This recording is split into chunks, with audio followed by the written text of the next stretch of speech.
न त्वं देहो नेन्द्रियाणि न प्राणो न मनो न विकारित्वात् विनाशित्वात् दृश्यत्वात् च घटो यथा। हमने इस कमेंट्री में इसका टेक्निकली बहुत डीप अर्थ दिया है। अब ये सब पंचकोशों का निराकरण कर दिया। आगे कहते हैं विशुद्धम केवलम ज्ञानम निर्विशेषम निरंजनम यदेकम परमानंदम तत्वमसि अद्वयम परम। अब यहाँ तत्वमसि का उपदेश करते हैं। यद एकम, वह जो एकमात्र है। दो प्रकार के एक होते हैं। एक वो एक है कि जिसको दो से गुना जा सकता है या दो से उसको डिवाइड किया जा सकता है। दूसरा एक ऐसा एक है कि जिसको ना तो गुना जा सकता है ना तो डिवाइड किया जा सकता है। वह जो एक है वो है केवलम ज्ञानम। तो उस एक में अन्य की संभावना नहीं। अनंत केवल एक ही होता है। There are not three infinities. There are not many absolutes. Absolute is only one. एक बार हम किसी संस्था में गए थे और उन्होंने उस संस्था का हमको परिचय करा दिया। हमें जी हम लोग यहाँ absolute purity, absolute honesty, absolute unselfishness और एब्सोल्यूट लव, ये चार एब्सोल्यूट के आधार स्तंभ पर हमारी संस्था चल रही है। तो हमने कहा बहुत बढ़िया है, उसको वहीं खत्म कर दिया। बाद में एक सज्जन ने हमको पूछा, स्वामी जी आप ये चार सिद्धांतों को हमको जरा एक्सप्लेन करिए, हम समझ नहीं पा रहे क्या इसका अर्थ है। हमने कहा आपने गलत नंबर डायल किया। कैसे? हमने कहा चारों गलत है। कैसे गलत है? Absolute is always one, there can not be two absolute. अनंत हमेशा एक होता है, अनेक नहीं होता। तो कैसा है ये? केवलम। केवलम माने जिसमें ज्ञाता ज्ञान ज्ञेय ये भेद नहीं है, जिसमें जीव जगत ईश्वर ये औपाधिक भेद नहीं है, जिसमें ध्याता ध्यान ध्येय यह साधना के भेद नहीं है, जिसमें किसी प्रकार के सजातीय विजातीय स्वगत भेद नहीं है, ऐसा जो शुद्ध ज्ञान है उसको कहते हैं विशुद्धम केवलम ज्ञानम। तो हमने सभी भेदों का तिरस्कार कर दिया, पंचकोशों का तिरस्कार कर दिया, जगत के नाम रूप का तिरस्कार कर दिया और ईश्वर के प्रति संपूर्ण रूप से हमने अपने आप को शरणागत कर लिया। तो उसके पश्चात जिसका तिरस्कार नहीं हो सकता वो जो बचा है वो अपना स्वरूप है। तो तत्वमसि महावाक्य में कहते हैं तत्पद शोधनम, त्वम पद शोधनम और असि पद का ऐक्य। तीन बातें हैं। त्वम माने तुम, तत् माने वो, असि माने हो, तुम वो हो। अब इसमें त्वम का अर्थ हो गया जीव। तो जीव कैसा है? जीव है अल्पज्ञ, अल्पशक्तिमान और अल्पव्यापी इत्यादि। और ईश्वर क्या है? सर्वज्ञ, सर्वशक्तिमान, सर्वव्यापी इत्यादि। और ये दोनों एक कैसे होंगे? जो अल्पज्ञ है वो सर्वज्ञ कैसा होगा? तो फिर इसके ऊपर चिंतन करते हैं। कहते हैं कि देखो पहले त्वम पद का शोधन करो। शोधन का तात्पर्य शुद्धिकरणम, शुद्धिकरण करो। तो कैसे शुद्धिकरण करना? पिछले श्लोक में जो देखा है, न त्वं देहो नेन्द्रियाणि न प्राणो न मनो न धी। ये पंचकोशम नहीं हो सकते। कारण क्या? दृश्यत्वाद, विकारित्वाद, विनाशित्वाद। तीन कारण ये है, क्योंकि ये दृश्य पदार्थ है, इसमें विकार होते हैं और इसका विनाश होता है। तो ये हो गया त्वम पद का शोधनम। हमने देह को लेकर के जो मल है उसको हटा दिया, फिर प्राणों को लेकर के जो मल है उसको हटा दिया, फिर मनोबुद्धि विकारों के मल को हटा दिया। और जिसका तिरस्कार नहीं हो सकता केवल वही हम बैठे रहे। ये हो गया त्वम पद का शोधन। अब तत्पद का शोधन करना है। वहां शोधन का अर्थ शुद्धिकरण नहीं है, वहां शोधन का अर्थ है इंक्वायरी। उसको ढूंढो, खोजो। तो परमात्मा को जगत में खोजना माने क्या? जगत क्या है? जगत है अस्ति भाति प्रिय नाम रूप इति पंच अंशकम आद्यत्रयम ब्रह्म रूपम जगत रूपम ततोद्वयम।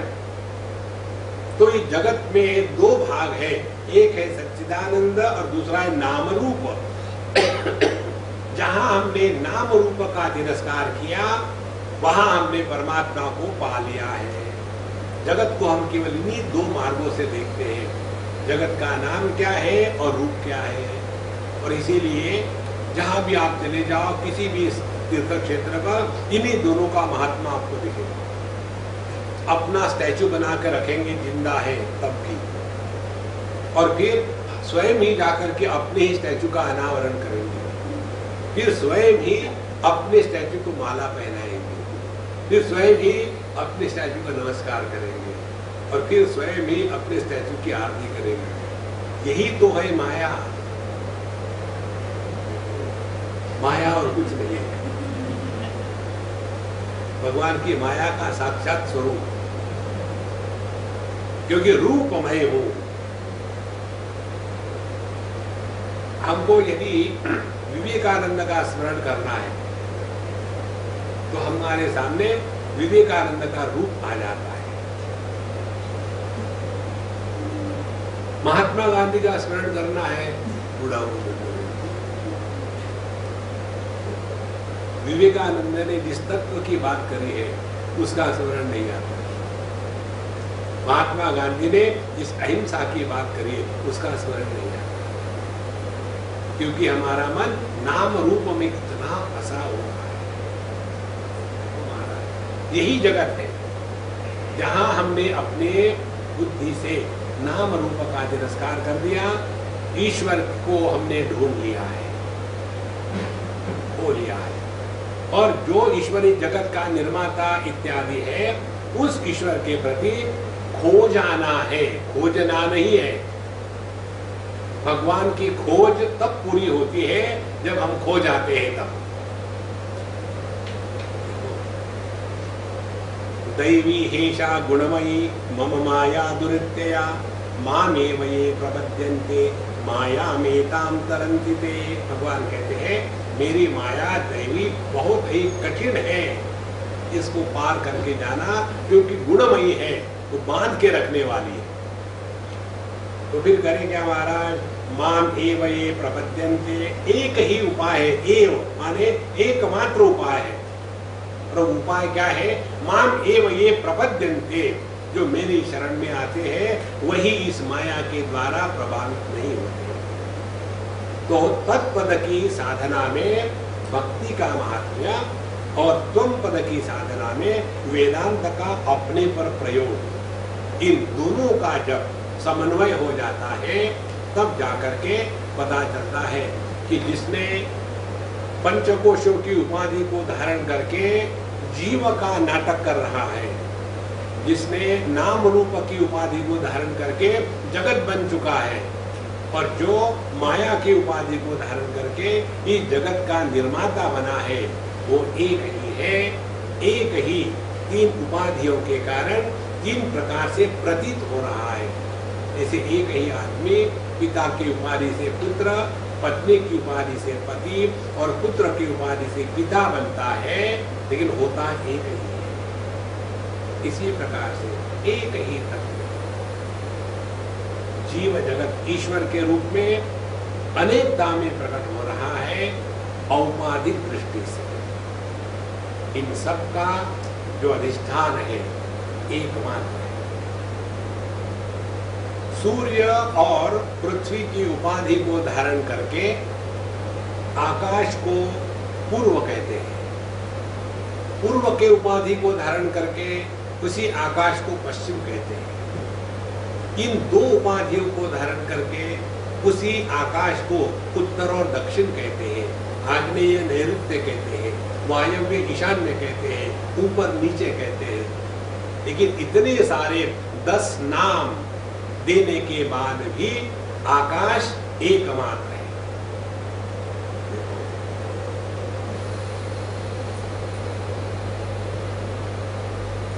इस औपाधिक अनेकता को पहचान करके अपने स्वरूप पे निष्ठावान होकर के जीना, इसको कहते हैं वेदांत की साधना।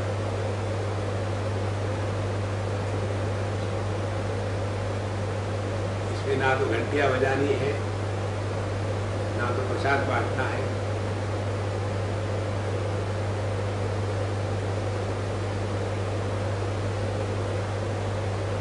यदि नियम ही लेने हो, उपासना में नियम लेते हैं कि सोमवार के दिन हम एक ही बार खाएंगे, मंगल के दिन 4 बार खाएंगे, बुधवार के दिन फिर 1 बार खाएंगे, फिर गुरुवार के दिन फिर 4 बार खाएंगे। एक सज्जन हमको मिले, अहमदाबाद की बात है। हमने कहा कि भाई चलो नाश्ता कर लो। पूरे स्वामी जी मैं नाश्ता नहीं करता। मैं फिर कितने बजे खाना खाते हो? 10 बजे, 11 बजे, 1 बजे खाता हूँ। सुबह से लेकर के 1 बजे तो कुछ नहीं खाता हूँ। बोले स्वामी जी हाँ। फिर खाना, बोले खाना खा लेता हूँ, लेकिन वो भी डेली नहीं खाता है, अल्टरनेट डे खाना खाता हूँ। इसे तुमको मिलने वाला क्या है? बोले साधना कर रहा हूँ। हमने कहा ये बेवकूफी की साधना है। दिन में 3 बार खाओ, तीनों बार थोड़ा थोड़ा खाओ, वो साधना है। बढ़िया ब्रेकफास्ट बना, by mistake anything can happen. बढ़िया ब्रेकफास्ट बना, फिर ऐसा डटके खाया, ऐसा डटके खाया, या अब लंच नहीं ले सकते। ये साधना नहीं है। पेट भरना साधना नहीं है, अपने जीवा पर नियंत्रण लाना वो साधना। दिन में 3 बार खाओ, तीनों बार थोड़ा थोड़ा खाओ। युक्ताहार विहारस्य युक्त चेष्टस्य कर्मसु युक्त स्वप्नावबोधस्य योगो भवति दुःखः। बिल्कुल खाना नहीं खाना कोई कठिन नहीं है, बहुत खाना वो भी कठिन नहीं है। 3 बार खाना, थोड़ा थोड़ा खाना, वो रियल साधना है। खूब सोते रहना कोई कठिन नहीं है, रोज ही करते हैं। बिल्कुल नहीं सोना वो भी कठिन नहीं है, रोज सोना लेकिन नियंत्रण में सोना, ये कठिन। इसलिए साधना का तात्पर्य विशुद्धम केवलम ज्ञानम। इस ज्ञान में कोई विशुद्ध अशुद्धि नहीं है, क्योंकि तत्वमसि अद्वयम परम। और ये ज्ञान कैसा है? निर्विशेषम। इस ज्ञान में कोई विशेषता नहीं है। ध्यान से सुनना संतो। आध्यात्म का तात्पर्य अपने में विशेषता निर्माण करना नहीं। आप योगा करोगे तो विशेषता निर्माण हो जाएगी। पहले मैं भोगी था, अब मैं योगी हूं। पहले मैं 10 बजे उठता था, 8 बजे उठता हूं। पहले मैं रोज मांस खाता था, अब अल्टरनेट खाता हूं। पहले मैं रोज पीता था, अब कभी कभी पी लेता हूं। पहले मैं रोज सिगरेट पीता था, अब मैंने सिगरेट छोड़ दी है, कभी 1 आध बार खा लिया, पी लो। ये साधना नहीं है, ये अपने आप को बेवकूफ बनाने का धंधा है। इस मय से मुक्त होना है, निर्विशेष। अन्यथा हमारी साधना कैसी होती है? सोते समय जो है ना बेटा, दक्षिण दिशा में पैर करके नहीं सोना चाहिए, वो मृत्यु की दिशा है। तो भले आप सोते समय दक्षिण दिशा को पैर ना करो, सोने के बाद कौन सी दिशा कौन सी है? आकाश ही गायब हो जाए तो दिशा कहाँ रहेगी? बस हमारी साधना वहीं तक है। फेंगशुई लगा लो चारों तरफ, दिमाग को ठीक, दिमाग के अंदर फेंगशुई डाल दो।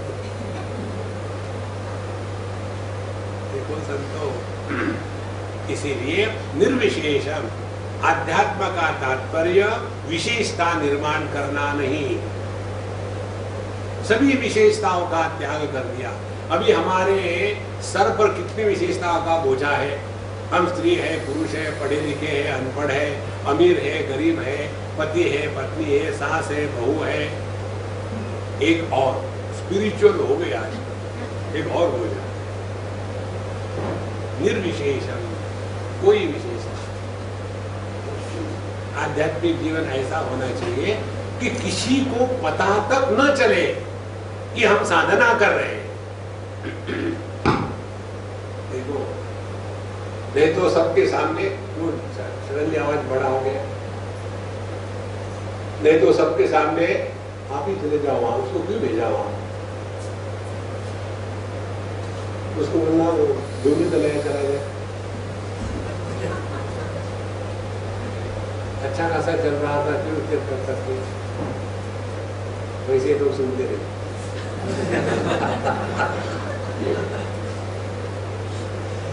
देखो, तो निर्विशेषम और निरंजनम, इस ज्ञान में कोई अंजन नहीं लगता, इस ज्ञान में कोई दाग नहीं लगता। ध्यान से सुनना, एक एक शब्द ध्यान का शब्द है। आंखें जब रूप रंग को देखती है तो दृष्टि में लाल रंग को देखने के बाद लाल धब्बा नहीं पड़ता, नीले रंग को देखने के बाद नीला धब्बा नहीं पड़ता। इसी प्रकार से श्रवण शक्ति जो भगवान के नाम को प्रकाशित करती है और गाली को प्रकाशित करती है, तो दोनों को प्रकाशित करते हुए भी श्रवण शक्ति पर ना तो भगवान के नाम का प्रभाव है, ना तो गाली का प्रभाव है।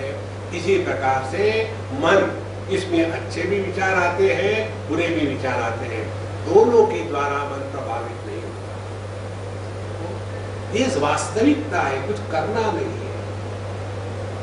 लेकिन हमने एक रंग को महत्व दे दिया, आसक्त हो गए, एक शब्द को महत्व दे दिया, आसक्त हो गए, एक वृत्ति को महत्व दे दिया, आसक्त हो गए, और वहीं से संसार शुरू हो जाता है।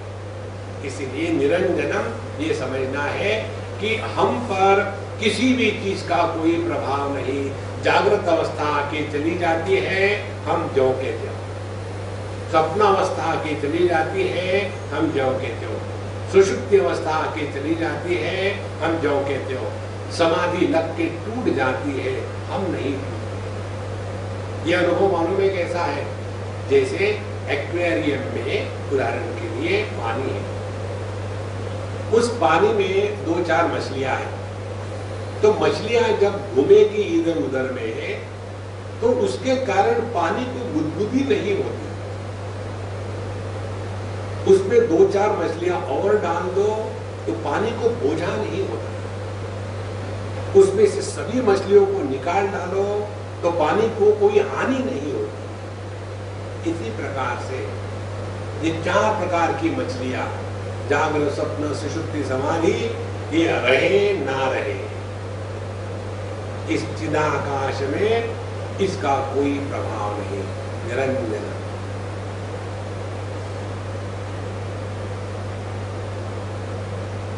यदेकं केवलं ज्ञानम तत्त्वमस्य द्वयं परम। यह जो एक ज्ञान है, जैसे मछलियां अनेक है, पानी एक है, आकार अनेक है, आकार का आधार देने वाला आकाश एक है। द्वितीयात्वयि भयं भवति, उपनिषद कहती है जहां द्वितीय है, अन्य है, वहीं से संसार शुरू हो जाता है। गहरी नींद में अन्य की अनुभूति नहीं, वहां संसार नहीं। इसीलिए कई पति जो है ना, नींद में ज्यादा खर्राटे मारते। इसका कारण क्या है? इसका कारण यही है, दिन भर उनका दम घुटता है, तो रात को बदला दिखाते। अब मुझे चुप करके दिखाओ, नहीं तो चुप, तुमको आप तो कुछ मार पड़ती। रात को आप देखेंगे और फिर अपना वो सप्त स्वर में शुरू हो जाता है। तो विशुद्धम केवलम ज्ञानम निर्विशेषम निरंजनम यद एकम परमानंदम, और यही अपने जीवन का परमोच्च आनंद है। देखो, आनंद का तात्पर्य क्या है? जहां जितना ज्यादा स्ट्रॉन्ग ईगो होगा वहां उतना ज्यादा दुख होगा, जहां कम ईगो होगा वहां कम दुख होगा। और जहां ईगो है ही नहीं वहां परमानंद है। इसीलिए भगवान को गाली दो तो भगवान को दुख नहीं होता। हमको किसी ने कहा, हमने आपको पिछले बार बताया था शायद, हम अपने अज्ञान को ढकने के अनेक तरीके ढूंढ के निकाले हैं। जैसे हमको किसी का नाम याद नहीं रहता, हम क्या करते हैं, उनको कहते हैं आइए महात्मा जी बैठिए। अब उनको लगता है कि देखो स्वामी जी कितने बड़े, मुझे महात्मा कहते हैं। बड़े बड़े कुछ नहीं है, याद नहीं रहते हैं। एक को हमने कहा कि भाई महात्मा जी बैठिए, स्वामी जी हम कहा महात्मा जी। अच्छा आइए बेवकूफ बैठिए। बेवकूफ करके कहा बैठो, तो उनको गुस्सा इस बात का नहीं आता कि बेवकूफ कहा है, गुस्सा इस बात का आता है स्वामी जी ने कैसे पहचाना। गुस्सा इस बात का है कि स्वामी जी ने भी पहचान लिया। इसीलिए यद एकम केवलम ना परमानंदम, परमानंद तभी होगा जब हम अपने स्वरूप पे जीते हैं। फिर ना मान है ना अपमान है। भगवद गीता के 6वें अध्याय में इसका वर्णन आता है। चिदात्मनः प्रशांतस्य परमात्मा समाहितः शीतोष्ण सुख दुखेषु तथा मानापमानयोः। सुख दुख के अनुभूति के कारण जिसके मन का संतुलन बिगड़ता नहीं, और मानापमानयोः, मान अपमान के कारण जिसकी प्रशांति नष्ट नहीं होती या बढ़ती नहीं, उसको कहते हैं परमात्मा समाहितः। अब वो मानो परमात्मा में पहुंच ही गया है। इसीलिए विशुद्धम केवलम ज्ञानम निर्विशेषम निरंजनम यदेकम परमानंदम तत्त्वमस्य स्वयं परम।